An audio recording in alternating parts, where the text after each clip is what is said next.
ఈరోజు యాదాద్రి భువనగిరి జిల్లా TRS party అధ్యక్షులు తన కార్యాలయంలో మన గౌరవ ముఖ్యమంత్రి రేవంత్ రెడ్డి గారిని పట్టుకొని రండా అని సంబోధించాడు.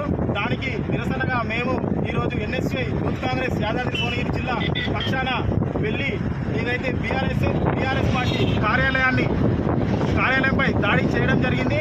మరలా ఇలాంటి అవాకులు ముఖ్యమంత్రి మీద కానీ మా భువనగిరి ఎమ్మెల్యే కుంభ అనిల్ కుమార్ రెడ్డి మీద కానీ ఎలాంటి అవాకులు చేసినా గలీజ్ మాటలు మాట్లాడినా ఇదే పరిస్థితి నెలకొంటుంది. ఈరోజు జరిగిన ప్రెస్ మీట్లో మాట్లాడిన మాటలను ఇవాళ రామకృష్ణారెడ్డి గారు వెనక్కి తీసుకొని గౌరవ ముఖ్యమంత్రి రెడ్డి గారికి క్షమాపణ చెప్పాలి అని మేము ఎన్ఎస్ఐ యూత్ కాంగ్రెస్ పక్షాన డిమాండ్ చేస్తా ఉన్నాము.